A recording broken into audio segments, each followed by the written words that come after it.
Hello and welcome to the Footballco Business Podcast. I'm your host Alex Manby, and today I'll be talking to Nora Henriksson, Head of Sports and Managing Director at Media.Monks, the digital advertising agency whose client roster includes FIFA, Epic Games and Nike. Today we're talking about digital innovation in women's football, something Nora is expertly placed to discuss, given that she's been behind much of the agency's extensive work in the area, working with clients such as FIFA, the Argentine and Mexican football federations, and Sweden's top women's football league, the Damallsvenskan.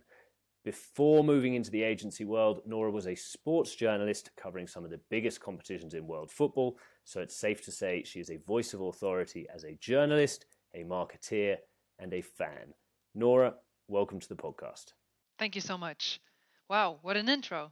Did I miss anything? No, quite much to live up to, but I know I'm going to enjoy this conversation. I'm sure you will. Let's start with FIFA then, the work that you're currently doing there. Am I right in thinking you are tasked with creating an overarching global strategy which is unique to women's football? Well, I wouldn't want to take away the strategic work from the women's department, who's done a great job in overall strategic work on women's football for FIFA, and that kind of is something that you see in every channel and every work they do. So I wouldn't want to put it that way, because then I would kind of almost take away that work that they're doing internally with Sarai Berman and her team that are like, I'm a huge admirer of what they're doing there. But I would say that, we do social media. So we do the Women's World Cup social media for FIFA. And to me, that works in a digital agency where social media is a big part of what we do. I think it's a very important part of the strategy, and I think it's a very, very important part to reach out to the community and to, make sure that you connect with the community in the right way. And when it comes to that, I would take pride in saying that we're playing a part there together with the FIFA team, because it's really like a close partnership and a close collaboration with FIFA Digital. But yeah, that's really what I believe we are experts in, as well as like creating the content that is, actually, that content that is connecting to the community and that can grow that long term. So a collaborative approach. Which teams at FIFA are you working with? We're working with FIFA Digital. So it's basically all social media. And when you work with FIFA Digital and you talk about the objectives of women's football and the strategy of which, as you say, social media is a big part, to what extent do you think the objectives should be following versus taking a different path from the men's game? I think that's very interesting. And I would also say, I also kind of want to add, but that's also because we have such a collaborative way of working that, team members in that digital team, in the social media team, they've been working like for decades with women's football, so really kind of following the journey.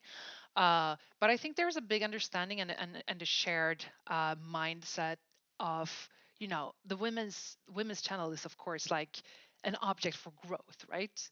Whereas the men's account is like, it's a pretty it's at a very, very good level. If you look at the amount of followers, you look at the kind of stable content there, what will be working, etc. And quite many of the things that are working on the men's channel are working on the women's channel as well. Like it's highlights, right? Everybody wants to see nice goals, etc. But there is a different approach to take because the audience looks a little bit different, and there is also an opportunity to really, I'm going to say the words community and authenticity a lot, I think, today.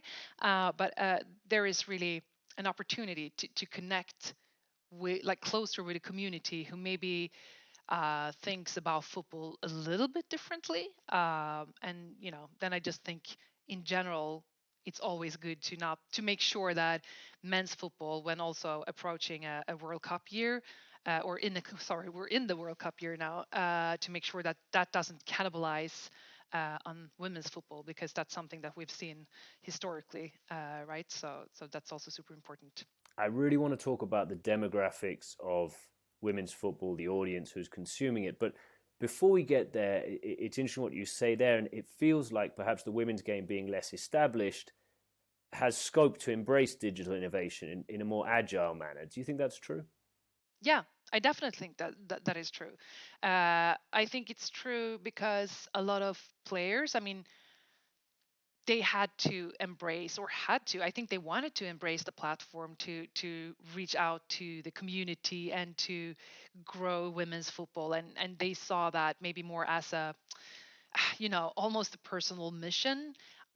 I see a lot of like initiatives like, um, for example, Magdalena Eriksson and Pernilla Harder, they reached out to, I think, yeah, I don't remember. It was a specific day, but they reached out to tell all their followers like, hey, if you want to talk about LGBTQ issues or, anything like that, just like we're going to open up a chat. And that's like, there's no sponsors, there's no branding. Like it's really authentic ways to connect with the audience. And therefore I think that, using those digital platforms and almost having to, because maybe like you didn't have much other platforms, I think that's been yeah, where they almost kind of front runners when it comes to that. Because for men's football or for any sports, I think those kind of channels grew a lot during the pandemic. But for women's sports, that has been a really strong platform already. And then you see the partnerships, like you see partnerships with Google, or you see partnerships with YouTube and the Zone, or you see partnerships with NWSL and Twitch, like those tech giants really kind of supporting the women's football growth. Yeah, I think it's kind of there is really a connection there with kind of the new tech, new platforms, if we're going to call digital that. Where I think, yeah, there's an opportunity, and women's sports in general and women's football to maybe even more has taken that opportunity. I think, yeah.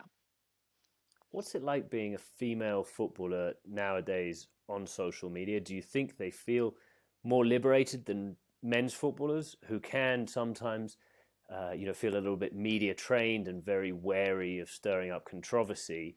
Some of the answers that come from men's footballers can be a little anodyne at times. Do you think women are more liberated to talk about that, or are they in fact restricted and sort of worried that they're being viewed through a different lens and therefore need to conform to a certain stereotype?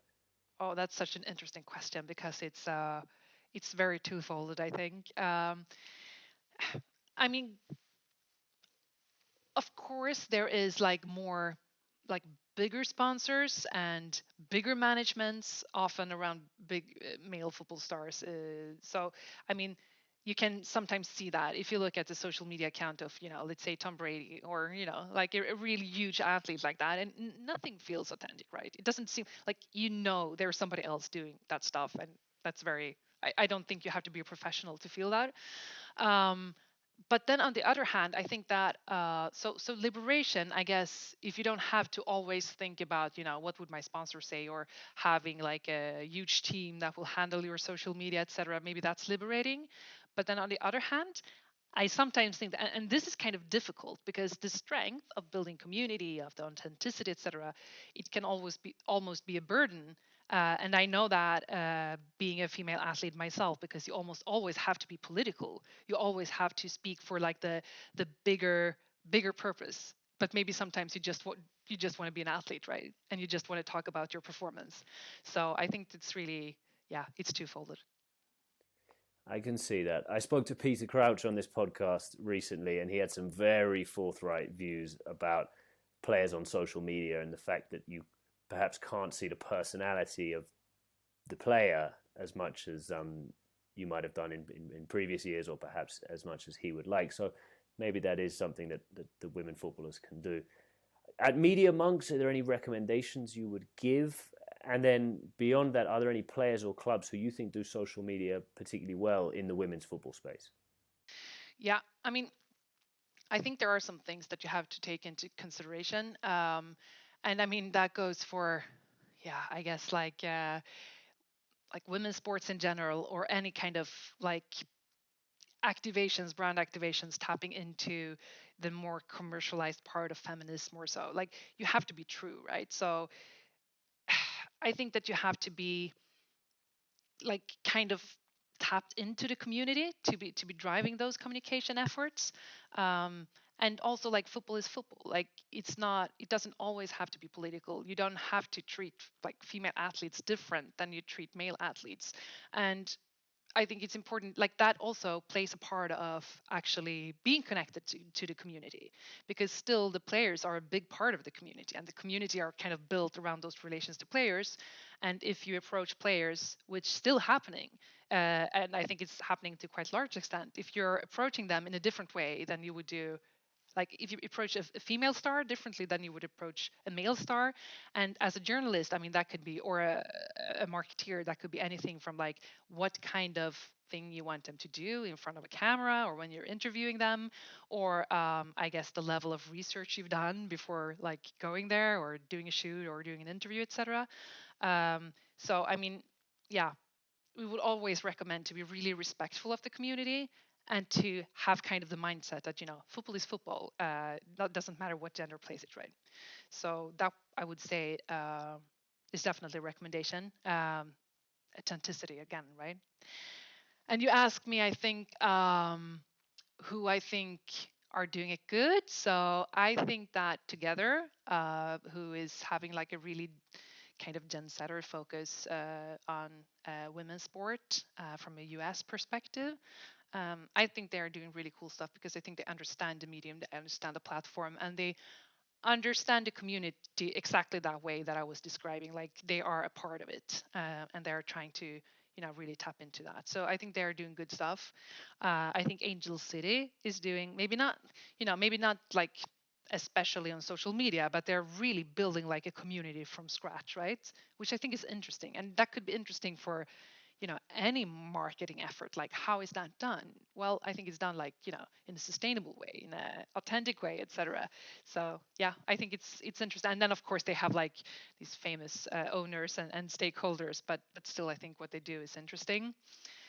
And yeah, some clubs, I think Paris Saint-Germain is doing a great job on their social media channel too, but that's probably because they're doing very much of what they would have done with the men's team. And they have like their supporters and even ultras that are featured there, and they just make it feel like football. Right, right. Yeah, no, I'd agree with that. Can we talk about the demographics for women's football? We've done some work at Footballco. Maybe we can compare notes. But I'd be interested to hear your take on the demographics, this audience who consume women's football, and perhaps is that what you would expect, or perhaps is that what the public might expect? Yeah, definitely would love to compare notes, because I'm also curious. Like, do you think that people are assuming that the fans of female football is also female, or do you think they think it's the other way around? I'm a stat guy, Nora, so I've got a couple of stats for You you know to already. back this up. Um, But do you well, no, think people? How do you think people see it? Yeah, sorry, go, Alex. no, well, I saw a Mediacom survey, fairly recent, which talked about. In fact, they asked I don't know how many thousand people who the audience is for women's football, and they asked men, and they asked women, and they asked older people, and they asked younger people. And the interesting thing was 76% of respondents said that they thought the women's football audience are female. And then I did some digging and I looked at a couple of GWI reports. And I saw that for the 2019 Women's World Cup, in every single region in the world, men outnumbered women in terms of consumption. And in some cases, massively so. I mean, in Europe, it was something like 65% male viewership and 35% female viewership. So I think it's a major misconception because you take the Mediacom survey and the GWI results, and there's such a big difference between what those two things show.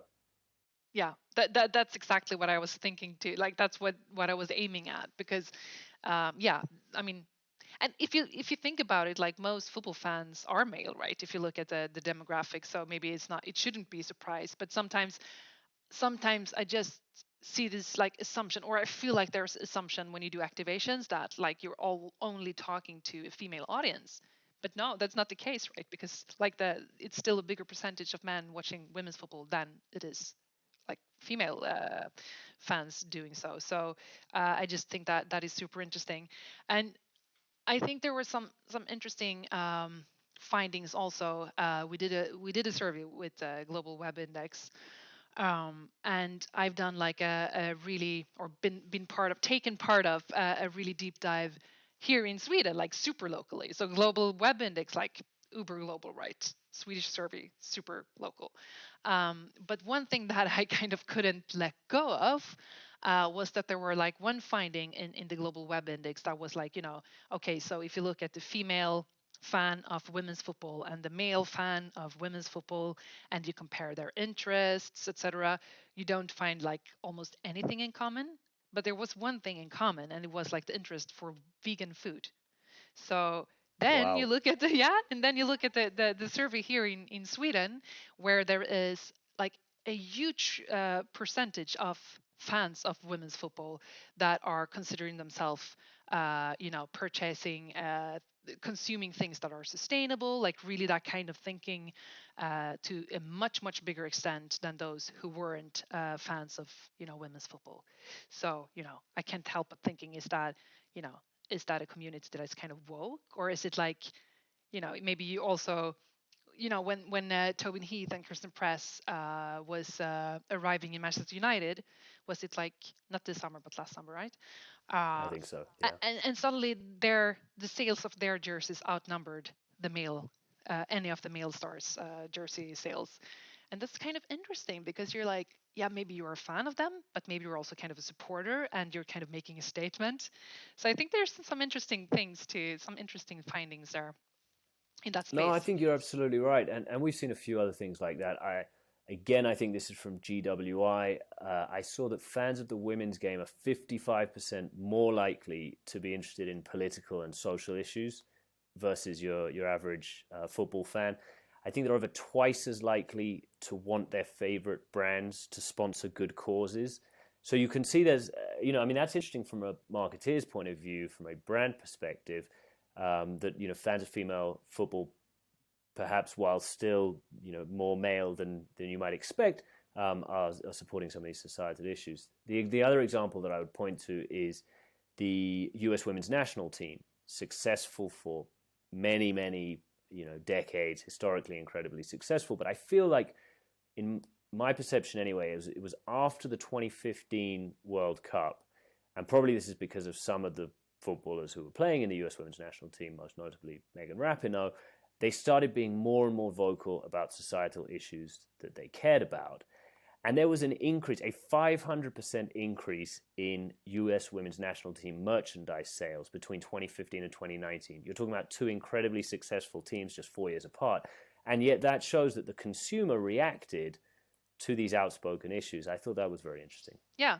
No, but that's exactly the same as with Manchester United, right? I mean, probably people are doing it because they like Megan, but maybe they're also doing it to actually make kind of a statement.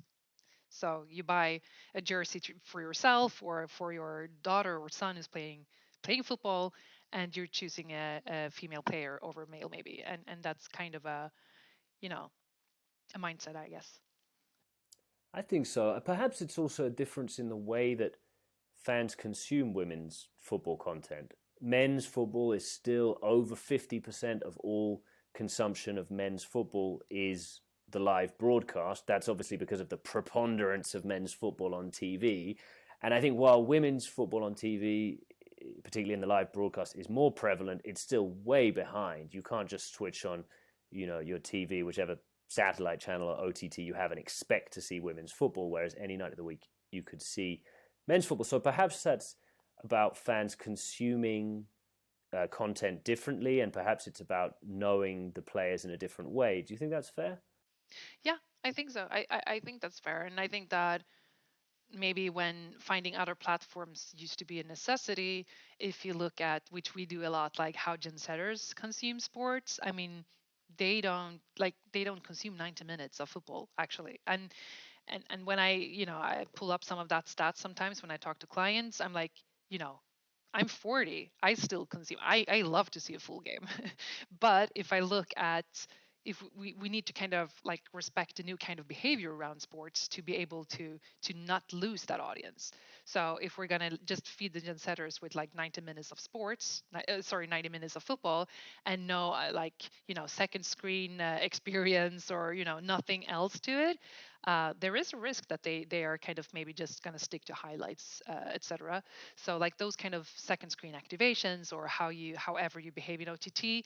And maybe this is a little bit of a sidetrack, so I shouldn't say, but I just find it kind of interesting because the way Gen Zers consume sports and the way women's sports have kind of had to take other paths, often very digital paths, they kind of, they kind of meet now. So I think that's interesting. And yeah, with the commercial growth of women's football, I think that's also kind of a part of it. No, I totally agree. I think it's an interesting conversation, and it's one that every sports federation out there is having right now. And you see stuff that Bohan is doing with buzzer, and the way that how you manage to talk to Gen Z when perhaps they're not used to consuming 90 minutes live is a massive challenge, and will continue to be so. Maybe women's football is better positioned than men's football because of the consumption that people are already seeing in that area. I don't know. Nora, what guidance would you give a brand or even a rights holder wanting to participate in women's football? Let's talk about a brand. If they say to you, we've seen this stuff that users of fans of women's football are passionate about societal issues, and so are we, and we want to talk to them, and it's the right sort of demographic, but we've never done anything in women's football before. What advice would you give to them? To definitely put some of your budget into the strategic work and to the research, because I think it's, I mean, it kind of goes hand in hand with other kinds of, again, I don't want to politicize women's football, but if you're into it for the reasons that you just mentioned, you have to make sure that you're not kind of, the equivalent of greenwashing, I guess, that you're not just kind of trying to be a part of something or trying to, you know, um, generate whatever your KPIs are through something that you see, something that is authentic, but in an inauthentic way. So yeah, I just think that is, super important. And I see, some players in the area as Google, for example, where you have like people in leadership positions who like used to be female athletes themselves, and you see that there's a, an honest way when approaching it. That's really where I feel like that's the match, right? And if you don't have, as you say, if you don't have an experience, and I mean, not every company can have a marketeer who's also like an Olympian, like Kate Johnson at Google. But you can then make sure that you actually, have the right people doing the strategy work for you, doing the research for you, and not like having a mindset for what it should be or what the KPIs should be before kind of digging into it deeper, if that makes sense. No, that makes sense. And as you say, it's back to that authenticity and back to truly understanding deeply the topic that you're talking about. And I think you're right. And I think the consumer nowadays is pretty savvy at recognizing imposter brands, whether it's greenwashing or sports washing nations and governments and so on. So I think you're absolutely right. And I wonder if that's the same for publishers. At Footballco, we're obviously a leading global media business. We have multiple publishers, some global, some more local. Would you say that's the key word as well, authenticity, when thinking about coverage that a publisher like us might want to have? Perhaps creating a new women's football strategy. Is that the same recommendation, or are there other things that you'd suggest we think about? God, I could talk about this forever. Also because I used to be like, it's always obviously been when I used to be a sports writer and a sports caster. I mean, we were very few women in the business also, so it's kind of interesting, and it's interesting to follow both like how it's developing in journalism, how you take like women's sports more seriously because you kind of have to, but I also think that it's, yeah, I'm sorry, but I have to say that, and I don't know, like I don't want to point out any specific publisher because I think that is more like a, it could be anyone, but I think there is a, to a certain extent, where you're like, you're, it's kind of a cosmetical, do you say that in English? Well, it's kind of a, Yeah, you yeah. know solution where you maybe, you want to be like, okay, so we're going to put our number one expert on women's football to kind of show the audience that we're taking it seriously, but then that expert is not like, hasn't seen, one single game, or shows up, in the broadcast being like not real, haven't done no research, or being like really badly informed and not into women's football at all. So those things you really have to fine tune, or maybe you the other way around, like you never have your number one writers or number one um, experts or sportscasters or whatever on women's football, because you just like they don't know enough. But then yeah, it's kind of interesting. Maybe you have to be authentic there too. So yeah, it's tricky. You have to take it seriously, and you have to have people that are actually, you know, caring about it for real. Does that No, make I think you're sense? absolutely right. I no, look, I completely agree with you, and it is a challenge. It is a challenge because I think on the one hand, and this goes back to that question about do you treat it the same way as men's football, which many football publishers will have done very well. That's how they've grown their audience. So do you treat it the same way, and do you see that as a means of creating parity or equality between men's and women's, or do you treat it totally different? In which case, you're sort of starting from scratch, but there are benefits to that as well. Understanding um, the advantages of going into women's football, things like, I don't know, even easier access to players. Yeah. It's a publisher like Goal finds it pretty easy to talk to women's players, without too much trouble. Talking to the likes of Messi and Ronaldo for anyone in the world is difficult. So I think it's an interesting topic. Yeah. Nora, I'm also interested, you touched on your personal experience there. Are you very aware, have you been very aware of being a woman in what has traditionally been a closed shop, only for men in pretty much the entire history of football? Is that something that you've always been very conscious of? Yeah. I mean, I'm old, so I started like the late 90s. So yeah, I mean, yeah, I had to be very aware, and I was like a first, the first, like I worked at Canal Plus, like where like they used to have the main rights for like Premier League and Serie A, etc. And I was the first woman there ever, so they weren't like, oh my God, how are we gonna find clothes for her, and stuff like that. So yeah, it's been an interesting journey, but I really appreciate it. But I mean, that's also, I remember, and this is like a true story. I remember that I actually had an actual nightmare waking up and being like all sweaty, where people have accusing me for not caring about women's football enough. Because if you also look like 20 years back in time, when you came as a female reporter, everybody was like, okay, so you're going to covering like equestrian, or you're going to cover women's football. And I had other things in mind. I wanted to have a career. So I was like, no, I'm going to be at the, World Cup for men's football. And then you're like, but then maybe you were kind of mistreating the women's football in that way. So that was like a true nightmare I had. But yeah, I mean, it has been really, I think it has been a lot of development within that area. And you see you know, like most sportscasters, or yeah, I mean broadcast in football in general does have women too, a little bit different in different markets, I would say. um, and I think that it's easier, I hope, to make a career as a female sports writer or sportscaster or whatever. um, but yeah, I think it's still not it, there are still some differences, I think so, unfortunately. Some What do you differences, think? and what do I think? I think I trust your word much more than I trust mine, but I do suspect that now is different for a female journalist or broadcaster coming into the industry versus 20 years ago when you were starting out. I also think globally it's probably very different. We're both sitting here in Europe, and I suspect the scenario here is very different to what it might be elsewhere in the world. I suspect the US is, significantly more advanced than us in anything that it comes to women's football, certainly when it comes to the media.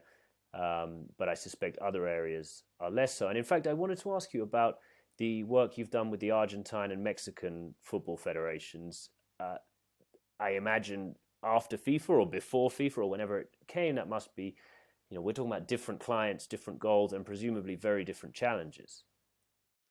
Definitely.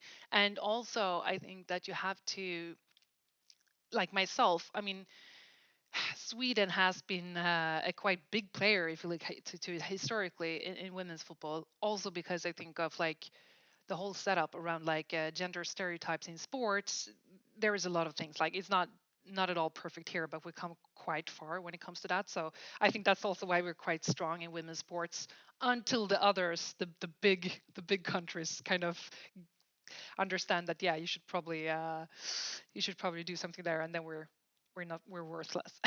No, not in women's You're football, back but back to the level of the maybe you're level with the men's side. I don't. no, but I mean we're good in women's football still. But like the smaller sports, we've been historically good when it comes to the women's side, because yeah, never mind. So like coming from that background, and working with FIFA that is global, and then working more with Latin America, I think it's super interesting, because you have to understand that development is very different in different parts of the world, right? And you have to be respectful of that. You have to treat it, we have to connect with the market. You cannot be like too advanced, or like you have to connect to the true storytelling. And I think what we did in Mexico was like a story around Maribel Dominguez, who used to Marigol. Marigol, yes, exactly. So yeah, obviously one of the bigger stars there, but you know, and I mean she's my age, I think, and she had to pretend she was a boy to play football at all, um, and that's not too long ago, right? But that's the reality there. So I think that was like a really powerful story, and I think it connected very well there. People kind of recognize themselves, and that maybe is not the case in every market. And then in Argentina, I think it's again like, you always have to find an authentic way if you're going to like politicize football, and that doesn't go only for women's football in general, in my opinion. But what we did there was like closely in collaboration with AFA, and was also closely in connection with their top flight of women's football. So we did something that was called the incomplete team, to kind of highlight the homicide of women, which is very high in Argentina, unfortunately. So we had like this activation where the teams came out on the pitch with fewer players than they like. So it wasn't 11 players, and the lack of players were representing how many women were killed since they last played their game. So it was super strong, and it went very viral, and it was a strong PR activation, I would say. But that's how you kind of, you can connect. I guess both these cases tells you that you can connect quite emotionally with women's football. And I cry to Nike commercials. Sorry, I do that. So I think like there's an emotional part of it, which is really like overcome these hurdles, and overcome, you know, gender stereotypes and stuff like that. That I think also kind of, what can you say? It's a bigger perspective. Like it represents something bigger, but then like in the shape of women's sport is super strong. I agree with that. I think football and sport in general harness the power of emotions and generate incredibly strong emotions, and that's why we all keep coming back and watching, even when our team loses, and even when it frustrates us and so on. But I do think men's football tells fantastic stories, but it tends to tell stories of players overcoming difficulties and now being in these incredible positions, and it will tend to be overcoming a difficult youth, overcoming poverty, etc., etc. But I think what the women's game has still, particularly in places like Argentina and Mexico, and I was lucky enough to live in Latin America for 4 years. I remember the Argentina campaign. I was there when it happened, and it tells these stories, and they're still going on. We actually created content with Lorena Benitez, a footballer for the Boca Juniors and the Argentina national team, in which we followed her daily routine. And she starts work at 2 o'clock in the morning in the municipal Buenos Aires market. She works till 2 p.m. and then she goes to training, and then she goes home and looks after her 2 children. And it's an amazing story, and the content that comes out of that is emotional. And we did that purely editorially without a brand, because I guess that's where you start to think, is a brand being authentic? Because you could tell those stories with a brand, and I think the consumer would appreciate it so long as it was done in the right way. But if you tried to sort of jam a brand in there and sort of take advantage of the emotion, then it wouldn't work. But it was a very powerful piece, and I absolutely appreciate that in Latin America it is a different world completely, and there are different challenges to overcome. And still, I just have to say that I think it's you're talking about like the access to player being a little bit easier in women's football, but it's also because like also like the biggest stars in European football, for example, let's say players in Paris Saint-Germain, etc. Um, they are happy when they're being like interviewed or approached in a respectful way where you're like talking about their last game or whatever, like those small things still makes it different with women's footballers, I think. So and creates bigger access, etc. I don't know where I'm coming with this, but I just think that there's a, as you say, like there is, and as I said myself, there is a big difference between different countries and different parts of the world, but there's so much to be done. And yeah. I wanted to ask you, Nora, I wanted to ask you about what's the biggest challenge still facing women's football, and maybe in the context of what you're saying about different markets being at very different stages of their evolution, it's a difficult one to answer. But if you had to pick one thing, what would you land on?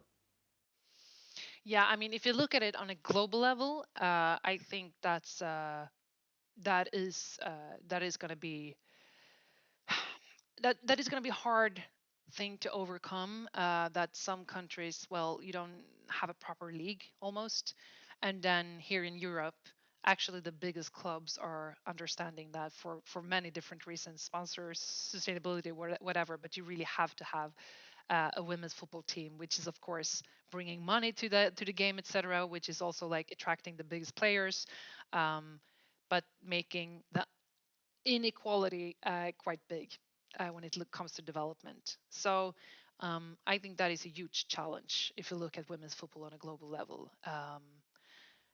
Yeah. How do you see that changing? I mean, talking about the coming years, thinking about the role of digital, thinking about the innovation that we've talked about today, do you see those challenges being overcome? Do you think it's short term, or is this a sort of long term journey? And how positive are you about it? Well, I am positive. Well, I'm quite an optimistic person in general, but I also think like as in my role as a marketeer, I think it's also like you have to believe kind of the power of the story. So I have to believe that whether it's growing, FIFA social media account on the women's side, or whether it's telling like, a powerful story like the one you told me about, I think that, growing the presence of female players, growing the presence of female stars, growing the dream of actually being a professional player as a woman, I think those are still like pretty powerful tools to make women all over the world, or little girls, so to speak, to actually start playing and to grow the game. Because of course, like the more players you have, then eventually the league will be more professionalized, because then you will also have more fans and you will have sponsors, etc. So yeah, it's not the solution to everything. To market women's football or to cover it if you're in journalism, but I think it's still something that I believe in. I think it's an incredibly interesting space, and I think over the next years, the next few World Cup cycles, whatever it might be, it will be amazing to see if it can continue this growth, because I don't think there are many sports in the world growing at the same pace as women's football. It's a 30% increase in fans who watched the 2019 World Cup versus the 2015 World Cup. Prize money is getting there. It's still behind the men's, but it's getting there. Broadcast deals, whether it's the BBC and Sky Sports, paying for rights to show the Women's Super League, whereas previously the Women's Super League would give them away because they just wanted eyeballs, or this DAZN deal with globally with the Women's UEFA Champions League, and then putting it on YouTube. I think it shows that there is the appetite there, and I think it will be fascinating to see where it will go in the next couple of years. Yeah, and it's also such a, I mean, it's an amazing game. I mean, we can probably agree on that, football in general, because it's also like, I mean, this is the biggest game in the world. It's super easy to take part of. It doesn't, like, you don't have to have a lot of money or equipment, etc., to be able to play it. So it's very accessible. It's just that it hasn't been, and in some parts of the world still isn't as accessible for women. So therefore there is an inevitable growth, right? And the story that you were just telling, that we see everywhere, like these female heroes being, working full-time job while also playing in the highest league, while also having kids. I mean, it's an amazing story, but it's also a hurdle because that's also why, you know, women or female athletes in any age stop playing because they don't see it as a professional career, or they even maybe see it hindering their other professional career or their attempt of, having a family, etc. So I think there's a lot to do there, of course, to kind of professionalize women's football to also, yeah, make it more of a career path. Absolutely. Nora, thank you very much for your time. Thanks for having me. If our listeners want to hear more or learn more about the work you're doing at Media.Monks, where can they find out? Media.Monks.com, I would say. And all social channels, we're everywhere. Excellent. Thank you very much. Well, if you want to hear more episodes like this, make sure you are following this podcast on your preferred podcast platform or visit the archives on footballco.com. All the best.